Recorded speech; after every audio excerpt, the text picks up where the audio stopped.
The SFP types are among the most underappreciated types in the Jungian community, often finding themselves at the butt of jokes and attributed a medically concerning low intelligence. The ESFP particularly, though called the performer by David Keirsey in Personality Page, seems to be called by the Jungian community the partier. ESFPs often seem to be associated with partying and, frankly, usually wild sexual partying, or at the very least unrestrained hedonism of some sort. The ESFP is seen as a fun-loving party-goer, teaching people how to relax and let loose. Drunk and disorderly, they are without a care in the world but how to satisfy their lust for sensations.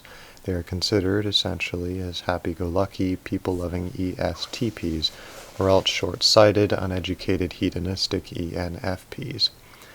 I am not aware of any Jungian function that is necessarily disposed to getting drunk and partying, or any of the above statements. I think the nickname of partier is not even just misleading, but plain wrong. The ESFP does seem to have a fun-loving attitude, but that is not the same thing as being an unrestrained party animal. I think the ESFP should be just as associated with potential brilliance and genius as any other type. As with all of these videos, I aim to describe the core of the ESFP profile and the typical ESFP as an individual just as capable or incapable of becoming a hero of the history books as any other personality. As always, let's break down what constitutes the ESFP functionally. They are a perceiving type, meaning that they prefer extroverted perceiving and introverted judging. This means that they base their judgment criteria on subjective inner information while simply observing and drinking in objective information and experiences. You could say that they are more receptive towards the outside world and more aggressive towards their inner experience. Their preferred way of doing this is through extroverted sensation and introverted feeling. Extroverted sensation is photographic. It has the most direct relationship with objects of all the functions, giving them the clearest and most realistic perspective. Introverted feeling is individualistic. It has deep personal passions and convictions that it holds to despite outside opposition, and greatly values the right to individual freedom of expression and being true to oneself. Third, they are very similar to the ISFP. Both prefer extroverted sensation and introverted feeling. The ESFP, however, prefers extroverted sensation more than introverted feeling. Nevertheless, they are in some sense the same type, or at least sister types. I personally like to call SFP types the aesthetes, because they combine a sharp and vivid perception of the world with isolated and passionate subjective values, thus giving them a highly developed and individual appreciation for the aesthetic qualities of existence. Of course, aesthete is simply a nickname to help me remember the SFP nature, and is not meant to imply that all SFPs are natural artists or musicians, or even that they appreciate what you yourself may call art. The ESFP, then, is a, quote, aesthete for whom their objective observations and experiences are more interesting and important than their individual values and desires. They are primarily concerned with experiencing a direct photographic relationship with the objects around them. The word I like to use for the ESFP is energy. ESFPs have a distinct aura of positivity, happiness, liveliness, activity, health, and vitality, in short, an abundance of energy, both physical and psychological. It therefore is of interest to me, though I'm no more an expert in philosophy than Jungian typology, that Friedrich Nietzsche's vision of the Übermensch, or Overman, has a remarkable similarity to certain aspects of the ESFP personality. This would be no mystery, because the ESFP is the reverse of the INTJ, representing Nietzsche's more repressed and undeveloped functions.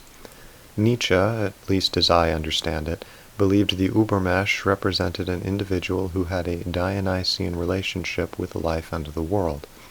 As Nietzsche said in his work The Will to Power, it, the philosophy of the Übermensch, wants rather to cross over to a Dionysian affirmation of the world as it is, without subtraction, exception, or selection. The highest state a philosopher can attain, to stand in a Dionysian relationship to existence. My formula for this is amor fati, the love of fate. I do not mean to suggest that ESFP preferences are literally the Übermensch that Nietzsche described. There is a great deal more to this concept than I have presented here. I bring it up, however, because I think this life affirmation, the health and vitality of the Übermensch, helps illustrate a fundamental part of the ESFP personality. If any type is life affirmative, if any type says yes to life, if any type naturally represents the vitality, fearlessness, energy, strength of heart and mind, and the fullness of life involved in Nietzsche's amor fati, it is the ESFP. This attempted Dionysian relationship with the world that I consider a hallmark of ESFPs can be broken down and described in terms of the ESFP's functions, particularly extroverted sensation and introverted feeling. Extroverted sensation has the most direct relationship with the world of all the functions. In the ESTP, dominant extroverted sensation manifests as a prioritization of the here and now, and how to get the most out of it. So too does the ESFP focus on the here and now, and in this sense has a Dionysian relationship with the world as it is. This commonly manifests in the ESFP as a natural, relaxed, even happy-go-lucky attitude, but especially as a certain spontaneity. While the ESTP's TIFE axis causes them to seek for morals and truth as something outside of themselves that they should align with, the ESFP's FITE axis sees morals and truth as something that must originate from within the individual. Even if they are inspired by something outside of themselves, they still must grow from within them and become part of them, because the FITE axis only harmonizes with the beat of their own drum, and is loath and even clumsy at aligning with any other drum. As I mentioned, this is the cause of the ESFP's spontaneity, for the ESFP doesn't just live in the moment, but also wants to express their own values in the moment, thus often manifesting a peculiar spontaneity. The ESFP's expression of free will or their passions is often in this spontaneous manner. The ESFP is a very passionate type who values things deeply and feels things deeply, and like the ENFP, finds individual people extremely enjoyable, and their returned love especially moving. Extroverted sensation and introverted feeling together are a recipe for a joyful, passionate soul. This all gives the impression, I am sure, that the ESFP is always happy and never serious, but this too is hardly the case. The ESFP is marked by spontaneity, enjoyment of life, energy, and passion, but just like the ENFP, it also has its sober and serious side. While the ESFP's enjoyment of life can at times overflow, so that they not only laugh longest, but may appear inanely entertained, or overly gushing, or overly loving, or too sensitive to their own passions, or some such, so that at least in some cases the ESFP may give the impression of being intoxicated. All of this is not because the ESFP themselves are simple-minded or inanely entertained. It is merely a manifestation of their great willingness to enjoy life fully, and sometimes much more than the rest of us are accustomed to. I have seen ESFPs, even moments after recovering from an especially hearty throw of laughter, snap back to sobriety and serious examination when duty makes it clear that such an attitude is needed. This does not mean that the ESFP's laughter was not sincere. I like to think of it as a natural maturity in enjoying life, meaning that laughter and enjoyment are not so much involuntary reactions, but are now voluntary actions on their part, a choice they make to be humorous and cheerful and enjoy things, which can be changed back to sobriety just as voluntarily. This sober attitude is, I think, a certain manifestation of extroverted thinking.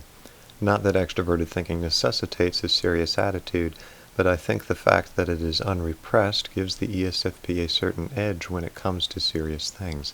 The ESFP is able to strategize how to logically go about a specific goal. Like with the ENFP, this adds to the ESFP's sense of free spirit, because not only do they want to experience reality and fulfill their values, but they can plan very strategically and efficiently on how to do this. They can exercise that particular extroverted thinking drive to accomplish their goals, which only adds to the sense of their abundant energy. The ESFP's dominant extroverted sensation has several other effects. Like the ESTP, the ESFP often regards their subjective perceptions, meaning their introverted intuition, as objectionable, because such perceptions are in danger of personal bias and having a warped perspective. Rather like the INFJ and INTJ regard objective perception as equally unreliable because of the unreliability of the senses. As such, the ESFP and ESTP often take a dislike for highly educated jargon and metaphysical banter, because such things represent repressed aspects of their own psyche, and thus take on the unnerving mysteriousness and unsettling airiness that undeveloped introverted intuition represents for them. The ESFP often feels that such intuitive musings are wrongly rewarded with honors and praise, because those who focus on such musings are so often completely useless in the real world, in practical knowledge and problem solving, in other words, in relating directly with objects. Another effect of dominant extroverted sensation, especially combined with introverted feeling, is the ESFP's sensuality. This is not a necessary effect, but it does seem to be a very common one, even more so than in the ESTP. The ESFP's affirmation of life, particularly concrete life, obviously includes an affirmation of sensual experience as well. Stereotypically, this can be anything from Quentin Tarantino's bloody cinematic style to Miley Cyrus's scandalous VMA performance. But less stereotypically, and in my opinion more commonly, the ESFP's affirmation is not demonstrated as a flagrant surrender to sensuality, but can actually appear to be the opposite, where the ESFP, in order to truly affirm life, refuses certain things that they feel actually negate life. For instance, Ringo Starr giving up drugs because, quote, "you're miserable in the end, you're not creating, you're not doing anything positive," unquote, or Jamie Oliver's food revolution, attempting to present healthier foods for the public. One more matter that needs consideration is the ESFP as a performer. In one aspect of the ESFP nature, this is a correct nickname. The extroverted sensations affirmation of direct experience and introverted feelings affirmation of personal values often give the ESFP a love of the limelight, where they can perform in real time, express themselves in the here and now, and experience things in the here and now, while at the same time affirming their own values before an audience and gain their own affirmation. Thus, while the ENFJ tries to persuade and coerce others by empathizing with them and getting on their level, the ESFP has no interest in persuading others, but in enjoying the affirmation of each other's values, and of people blooming into the person they were meant to be, and so they don't need to attempt to interfere with others, but only express their own values as an inspiration for others. In any case, the ESFP does often enjoy the experience of performing for people in one way or another. Finally, there's the problem of repressed introverted intuition. While the ESFP and ESTP would not admit it, they find the realm of introverted intuition just as enticing and seductive as the INFJ and INTJ can find their own repressed extroverted sensation. While the ESTP tends to overestimate the reach of their big ideas, the ESFP, being more focused on the values of the self, thus finds their relationship to their subject and their attempts to read its intuitive visions to backfire more on the self.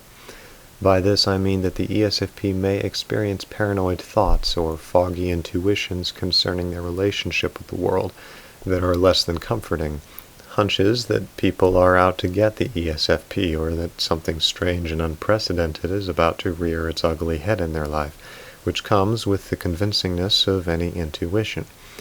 What is happening here is the ESFP, whose subject garners many impressions of their surroundings, and who then looks at this sculpture with a blurred lens, while the ESFP is rather unpracticed in such associative examination, and does not devote enough effort to it, finding it difficult and unnatural to them.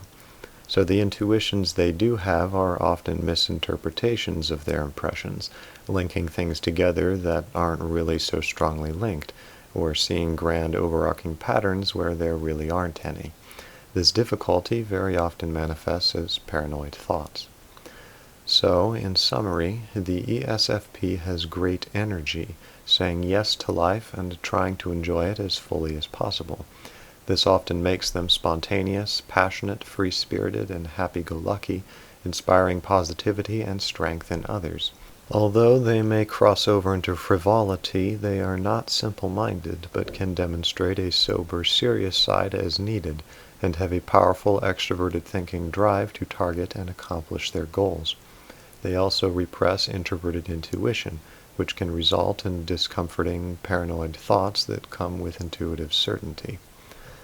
The best list of example ESFPs can be found at celebritytypes.com and includes Bill Clinton, John F. Kennedy, Ronald Reagan, Peter the Great, Richard Branson, Wayne Dyer, Paulo Coelho, Horatio Nelson, Quentin Tarantino, Steven Spielberg, Will Smith, Jamie Oliver, Leonardo DiCaprio, Evan Rachel Wood, Miley Cyrus, Cameron Diaz, Ringo Starr, and Daniela Denisia.